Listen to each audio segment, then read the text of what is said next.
Good. Welcome to the next session of the paper development workshop. It's a round table. It's not really a round table with it's with few people, but it's also pretty short. We're talking about half an hour here. We're gonna talk about calibration in QCA. And I'm very happy to have Eva Thomann here from the University of Constance and Claude Rubinson from the University of Houston downtown. They're both exquisite experts in QCA. They're also very, very dedicated teachers. And so they're just the right people to be here and talk about this important issue in QCA. I have prepared roughly 3 questions. I mean, feel free to talk about other things. We should also leave some time for questions from the audience. So the first question would be, well, what's the most important principle when we talk about calibrating in QCA? What do we need to follow as a main rule that needs to be there? The second one is, what's an important difference when calibrating with a set of smaller numbers of cases versus larger NQCA? Are there differences? And the third question would be, also in the recent years, the latest developments of the literature, what have been newer developments in terms of calibration? I'll let you, I guess I'll take questions also after you provided some answers to the first question, but let's see, if you want to link the answers to the 3 questions, it's also okay. You go first. You decide who goes first. Well, see, okay. No, there's one principle. She has 3 answers. I have 2 answers to the first one. Okay, So I asked for 1 and we have 2 and 3. Okay, so I guess where I'd want to start with calibration is to say calibration is the cornerstone of QCA. Like, it's the most important thing. We spend all this time on the truth table and constructing the truth table and minimizing the truth table, but calibration is how we make our data meaningful. It's why QCA is qualitative comparative analysis, is that we're making semantic meaning out of our measures. And so if you don't have calibrated measures, you don't have QCA. And calibration is the hardest part of QCA, I think. And it's very hard to get right. And if you do your calibration poorly, your whole analysis is poor. So if I'm really going to say what's the most important thing, it's the foundation of everything else you're doing. Your turn. Thank you so much. So yes, I completely agree. And yeah, my first point was related very much to that when we calibrate sets, we have to be aware that sets are constants. They represent a qualitative property of your cases that can be absent or present in 2 different degrees. And it's really important to keep that in mind. So everything we do in terms of measuring things and somehow finding calibration thresholds, it all serves this one purpose of giving empirical meaning to this concept. If you have not defined this concept as a property, not just a scale, or it's not a set. And this also implies that the most important choice is the calibration threshold, the crossover point. So the most important choice of calibration threshold is the crossover point, because it will establish this difference in kind between a qualitative property being there or not, and that has implications that I'm sure we will talk about. My second point was that I actually do think it is important not to have, or at least try to avoid to have empirical cases on the crossover point.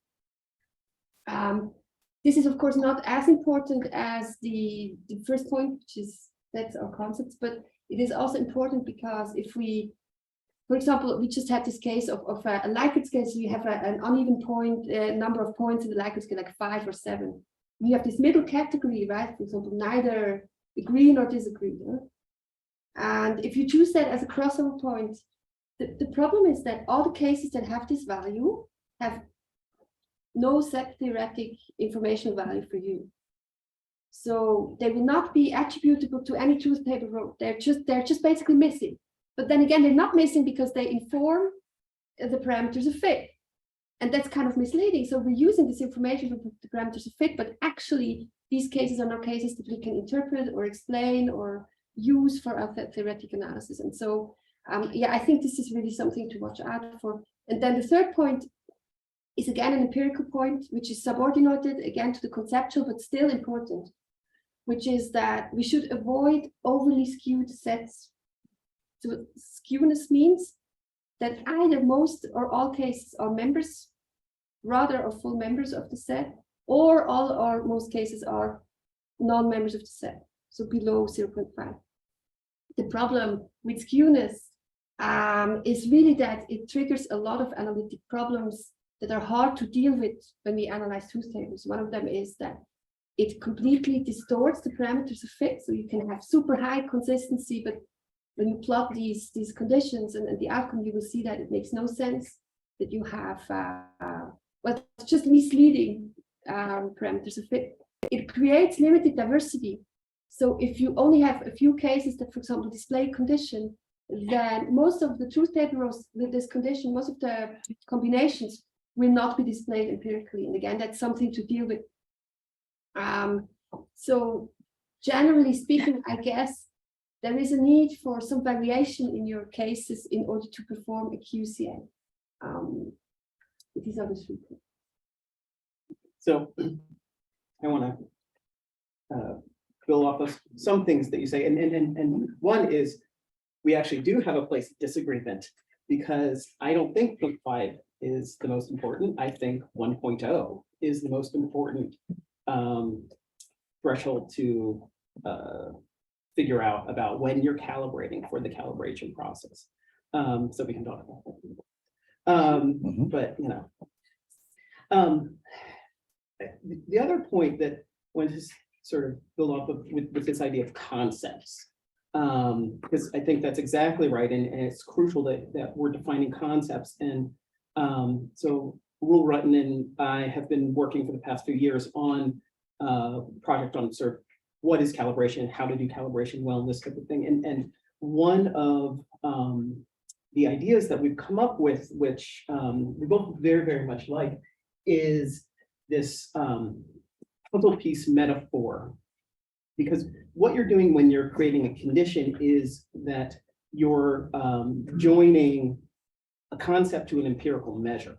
And so we have this idea of like a jigsaw puzzle where you've got these two pieces that you're trying to fit together, and they're supposed to fit tightly together. And the calibration process is that usually they don't fit well at first. And so you have to tweak, shape, massage your concept, tweak, shape, massage your measure. Sometimes you have to get out the scissors and cut around, and you, once you get them tightly fitted, then you have both your concept and your measure together, and that's what a condition is. And then you can use that as like a holistic element in your analysis. So that way of thinking has really sort of changed how I approach thinking about calibration and calibration process, that it really is this iterative process to figure out what is my condition, what am I interested in, and it takes a while to do that. And then I'll go into, this is also why I think that when I'm calibrating, certainly in terms of, you know, differences in kind, yeah, that's what your crossover point gives you. But I need to understand what is the case that I'm interested in. What is that target set that I'm interested in first? So what is that ideal type? And that's the 1.0. Until I get that 1.0, I don't necessarily know what I'm even studying. And so my process has always been, what's my 1.0? What is like an ideal typics or the Weberian ideal typical case? Figure that out. Then I want to think about my 0. which is what is not that case. And after that, and only after I've sort of struggled through those, am I really going to start thinking about partial degrees of membership. What does it mean to be more like this case or more not like this case, and figure out those type of things. But really trying to understand the 1.0 for me is really crucial for the calibration process. I really like that argument, and I mean, I agree. And I think it resonates a lot with, you know, the whole literature on the social science concept, where we really start off by formulating this ideal type, and that also entails actually what is not my ideal type, right? And that's probably the 0 point. When I say important, I just mean it's the most consequential choice, just for the later analysis in terms of where cases end up, you know, in which truth table row they end up, just depends on the crossover point. So that's what I mean. Important means consequential, but I didn't mean to say that conceptually the other points are not important. I totally agree they are. And I like that. I kind of like that. You almost formulated the recipe for how to proceed with calibration, and I quite like it. I'd like to jump in here. That recipe, which is focused on ideal typical cases, does that somehow differ if we're dealing with small n versus large n QCA? I would suggest it might. Can you think about that or elaborate? I don't know. I guess so I'm really curious as to why you think that. I guess because that second question, I kind of felt like I don't know that there's that much of a difference, except that when I'm doing more large N stuff, I'm further away from the cases, and therefore it tends to be much more theoretical. Whereas when I'm doing small N stuff, since I know the cases much better, it's easier for me to say, oh, these cases should be together and these other cases should be together. And if my calibration shows something different, I can be like, ooh, something's off there. So I'm very curious about what you're seeing there. And then if you have a different answer about large N versus small N calibration.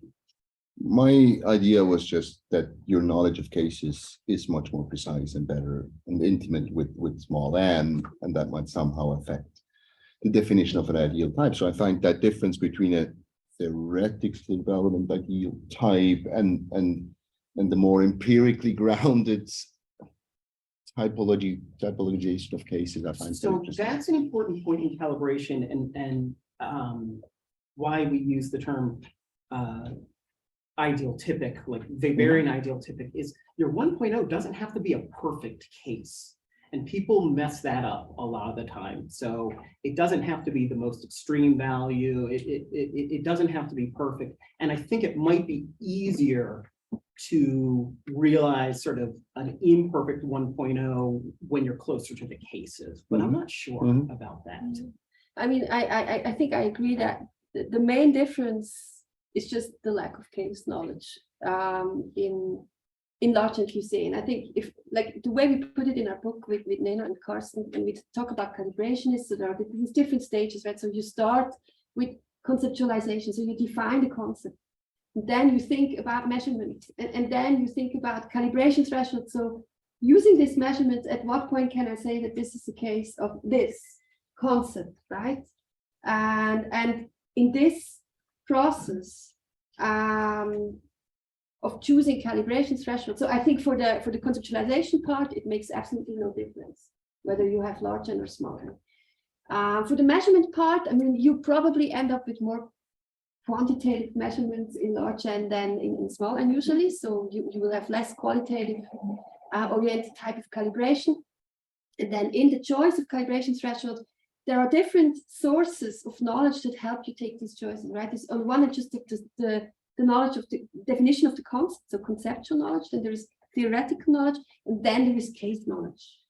And so, for example, if you know you study democracies and you know Spain, it's sort of a weird case of a decentralized system because it has all those autonomous regions. So sometimes your case knowledge then helps you attribute this case in a typology, in a concept like federalist versus centralist countries. And this concrete case knowledge you don't have as a source of help with large N. But on the other hand, what you probably have much more is information about types of cases. So you probably have a lot of previous large N analysis, just showing that there are different types of students, or types of cases, and you can use this where the knowledge is not within case knowledge, but it's cross case knowledge. It's still empirical case knowledge. I think you can still use that for calibration. So I think in principle the differences should be marginal. In practice, I find them to be huge when I read papers. What I observe a lot is that in large and QCA, calibration choices of calibration anchors are purely data driven. So people just use the mean or the median as a crossover point, for instance.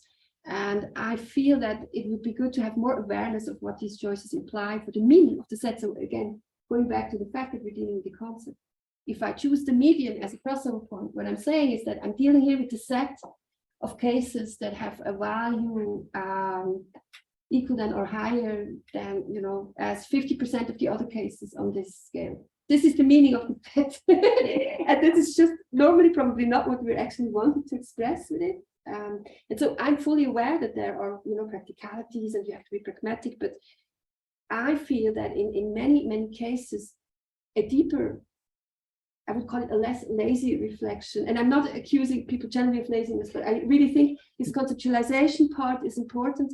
Just thinking about what is really the meaning of the set, and how does this index, for instance, or this Likert scale reflect on this meaning, would oftentimes lead to more meaningful crossover points. So, for example, Likert scales already have a qualitative meaning ingrained in them, right? And we could directly use this meaning, in different answer categories to think about, for example, an answer of neither agree or not disagree. Is that a case of being in agreement or not? And you will quickly figure out, no, it is not. Right? So using the mean here would not make sense. I have a question. Do you think, so when I'm calibrating small n stuff, calibration always is iterative, and I'm going back and forth and trying to figure it out. With large n stuff, often there's, you alluded to sort of a larger body of literature out there that you should be able to draw upon. And I've always thought, oh, that would be good. But I find it not to be that helpful a lot of the time because it's coming from a more quantitative standpoint. And so I guess I'm wondering, one, do you find having more literature helpful or not? And then two, do you think that there's differences in sort of the iterative process of calibration with large n versus small n? These are two tricky questions. So I have the full disclosure. I have to say, I think I did probably 2 large n QCAs in my life. And both of them were based on Likert scales where it was relatively easy then to calibrate. So I may not be the best person to actually answer these questions. The literature, can be helpful, it can be confusing. Yeah. And it's a problem of infinite regress. Where do you stop with the literature? So I guess we are both more qualitatively wired scholars. So at some point we say, okay, full stop, let's go to the cases, right? But yeah, I would be super interested in hearing here the voices of more quantitatively minded scholars. And what was the other question? Just the iterative nature. Yeah, the iterative. If it's really different. depends on the project. Yeah. Some projects you do it quite quickly, and in other projects it's a process that just takes months and months and back and forth. Yeah. Often you only notice when you go to the truth table, you notice that it's not right. Fit. Yeah. Yeah. But yeah, I can only reiterate your point that folks, calibration can take months. It doesn't always do, but it can, and it's a really process to take seriously. But it has an upshot, which means that we establish a close connection between our ideas and our evidence, and I think this is really worth it. So. And it's a lot of trial and error also, right? And then presenting one type of calibration and getting feedback on this, and so that's there's probably not that one truth at the end, right? So it's a question of negotiation almost between you and your concepts and your theories and your colleagues and your reviewers also. Yes, definitely. I would like to take one or two questions from the audience, if there are, specifically related to calibration. Yes. Tapping into this large N issue, what do you think about using reference samples to generate like an idea across cases? So if I have reference sample on the same measure that I'm using for my inclusion or my outcome, could I use like the distribution in this reference sample to generate an idea of what is a lot for this measure? Just to give you an example, I study social entrepreneurial activity. So which share of social entrepreneurs in a country is a lot? So I'm someone who really doesn't like using distributions for calibration. I think, yeah, I think it is often highly problematic, and it's usually problematic. We'll like to talk about the example of like your calibration of what it means to be elderly shouldn't change depending upon who walks in and out of the room, right? And that's what happens when you use distributions. That I would say, and it's easy for me to say, sitting here, and you're the one who has to do the work. It's easy for me to say, well, you need to figure out what a lot is, right? But that is my basic recommendation. And that doesn't mean that distributions might not be part of that. But this is a place where I think the literature is super important, is to figure out what do people really mean by a lot. And if most of the literature is quantitative, where they're just looking at relative variation, it might not help you that much there. But yeah, in general, I'm not a fan of using distributions. If you do, you have to be very clear about it, saying that, oh, my set is, above the mean, right? But is that really what you want to explain? What is it that you want to explain? But I also think that, just briefly, I completely agree. At the same time, I also acknowledge that some things are inherently contextual. Like, I don't know, if you have like the example that you brought, or for example, high unemployment, it's contextual, right? High unemployment in the EU context is different than in maybe in the Asian context, and it is, for example, different in the Swiss context than in the EU context. So if you compare Swiss cantons, so I think it's also in this sense I can see an appeal to this, to say, okay, we don't have an inherent idea of what high unemployment is. We need to look at the context, and one aspect of this context can see, what on average, how many people are unemployed in this empirical context. Another one can be at what point becomes unemployment a problem for example, social insurance and so on. So there can be one. It can be one of several contextual informations to use. But I think that's really important. Yeah. I'm sorry. Well, I would like to challenge you on that. Unemployment is kind of defined. What is high and low unemployment? Old, even more. And that's always the examples that I hear. The student gave you a very specific example of the number or the amount of social entrepreneurs, the number of social entrepreneurs in a country. What will you do with that? I also often have this kind of problem, that there's a lack of a theory So about I it. want to say, I think the question of context is super important, because what it means to be old here in this room is different than in a nursing home. The context really matters. And you only know that by really studying your cases. And so I think this is one of the things that academia gives you, is you're an expert in your domain, right? And so I hear people over and over again saying, well, I just don't have a basis for calibration. I just don't know, and therefore I feel like I need to use distributions. And I want to say, no, you're the expert. You're the person to figure you by saying a lot, that suggests that you've got some sense of what a lot is. And so I would come back and say, Okay, so let's talk about this and let's spend some time on it and really, write out some descriptions. How do you know when you have a lot versus you don't? Right? And so in the US, we have this line about like, I don't know how to define pornography, but I know it when I see it. And that's what calibration, figuring out that 1.0 often is you know it when you see it because you're an expert in it. Yeah, I mean, so I guess, yeah, I do agree, but just to answer your question. So I think, yeah, there can be situations when we have no conceptual or theoretical knowledge to guide this decision. And I think in such a situation, it can, for example, be legitimate to say, well, yeah, I'm taking the number of, what is it, entrepreneurs? Above average. So I said, but then that is the meaning of your set. So what I'm trying to say is that you have to define your set accordingly so that it is clear it is a contextually defined set first. So, and it could turn out very differently in a different context. First and second, choose the appropriate reference population, right? Yeah. Does that make sense? And it should really be the last resort. And what I'm seeing in the literature is that it's the default. That is the difference.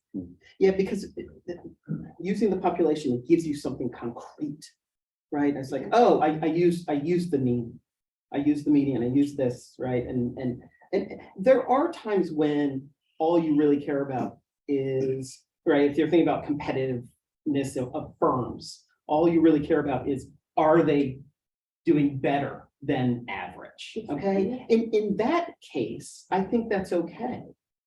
But in general, I think we should be spending a lot more time trying to define our cases.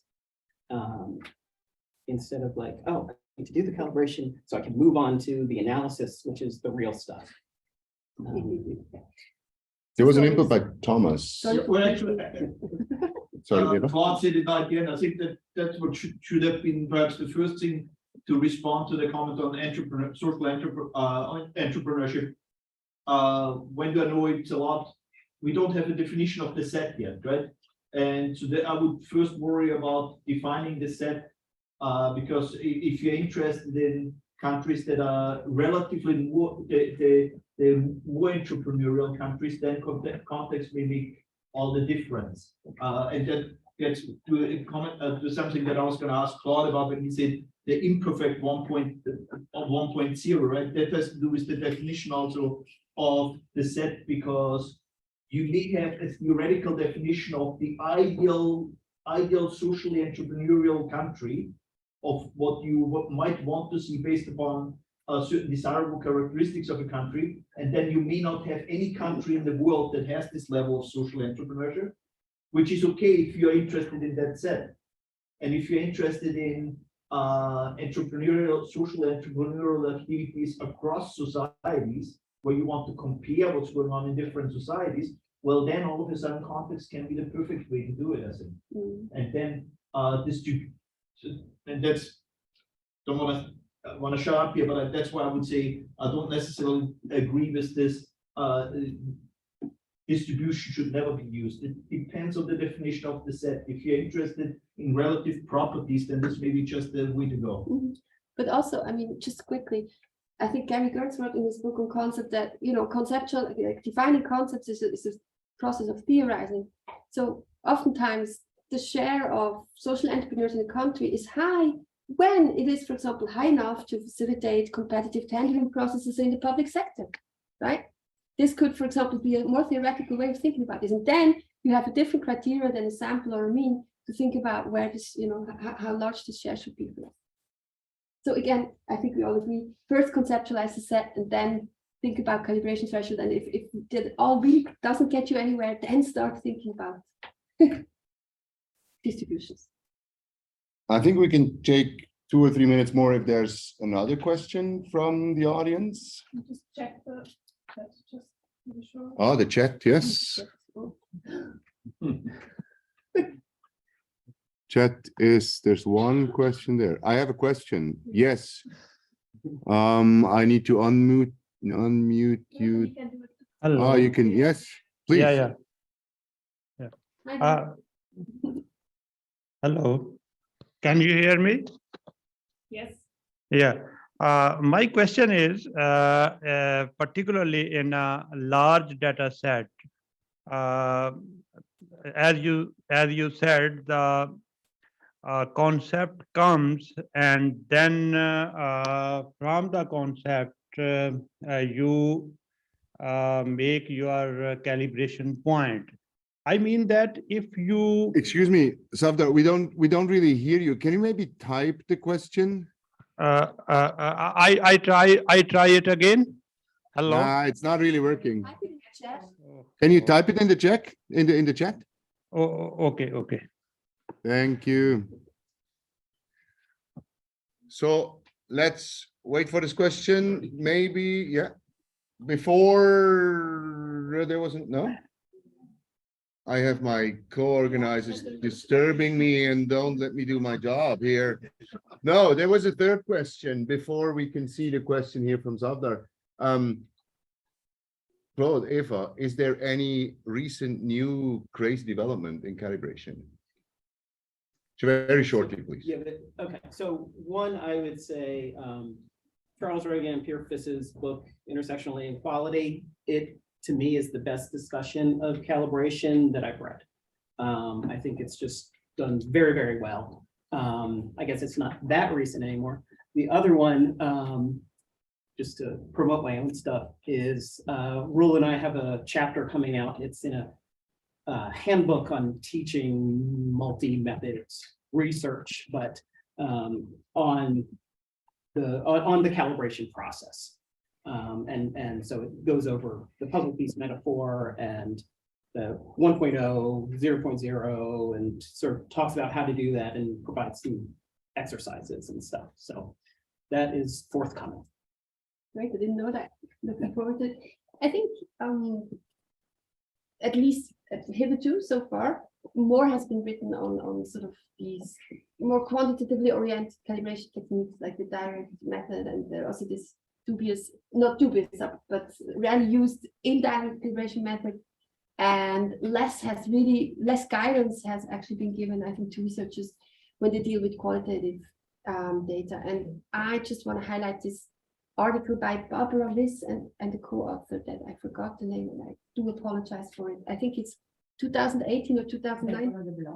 Yes, this and the blog 2018-19 in, if I'm not mistaken, Quality and Quantity, about qualitative calibration. It's amazing. It gives you so much to really just so much just food for thought, but also concrete ideas of how to do things. So what's the reference? I think it's the Journal of Mixed Methods. Ah, sorry. From Barbara. Yeah. Oh, okay. I should have prepared better. So. Okay, thank you. Let's get back to the chat quickly before we end. There was one short question. What was the first reference that you mentioned, Claude, that didn't somehow arrive? I'll post it. Okay, it will be posted by Johannes. And then Savdar's question, it's, could we make more calibration thresholds so that each threshold may represent a different concept?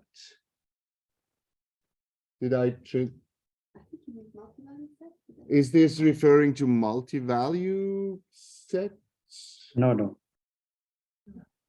So there, yeah, we're also not exactly sure what you're asking here. Maybe One- multi-dimensional concepts. Well, so that's yet another possibility. So one is, there's been so much focus on the direct method of calibration, which you pick your 3 thresholds and then you scale within that, and you have a continuous fuzzy set. I am a very big fan of discrete fuzzy sets where you have 3, 4, 5 values. I often think that that's all the knowledge that I have to calibrate. So if that's the kind of thing that you're talking about, you can certainly do that, but it's still one concept. You wouldn't embed Yeah, in a single calibration like that, multi-concepts, unless you have a multi-dimensional concept where you're constructing a macro condition composed of other conditions. And I think that's something you should be doing a lot more of too. And that's something that Pierre and Charles do very well in intersectional inequality. But I don't know if that addresses your question. That's my best guess is. So you might, I mean, I think there are other calibration methods where the curve is not logistic, and there are stuff like midpoint concepts and stuff. I think there's something about this in the book by Dusa and team, if I'm not mistaken. At least the other team likes to refer to it. I don't know much about it, but this could be something to look into. There is something called multi-value set. So for example, if you have ice cream taste, you could have chocolate, you could have vanilla, you could have strawberry. So maybe that's what you mean. And there can even be like, it's called fuzzy multi-value set. So where you have basically have fuzzy categories for each category of the multi-value set. So there is a lot of untapped potential, I think, in that.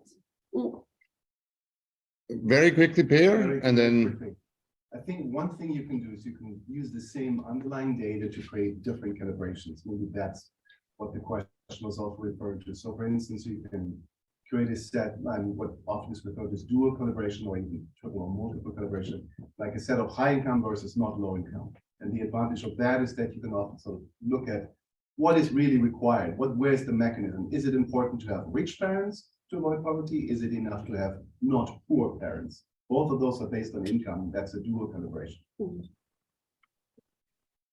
Can I have a final? yes, because it's you. Just out of curiosity, so when you work not in a social science department, but in a university with all range of fields, people are modeling all the time, and they're all calibrating their models.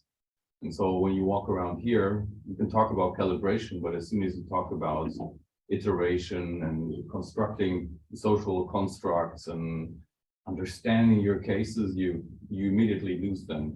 And I'm wondering if I'm wondering if you see a risk in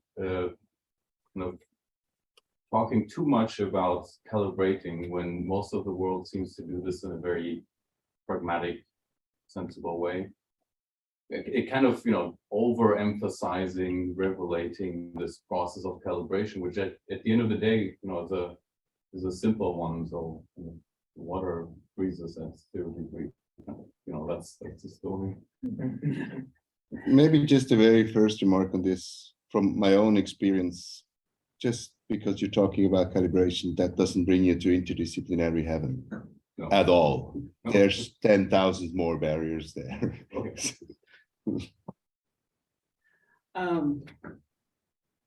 I guess in most instances, I don't think that calibration is straightforward. Sometimes it is. So in the medical research that I do, sometimes it's at this level, you have a disease, right? And it's like, okay, let's check that out.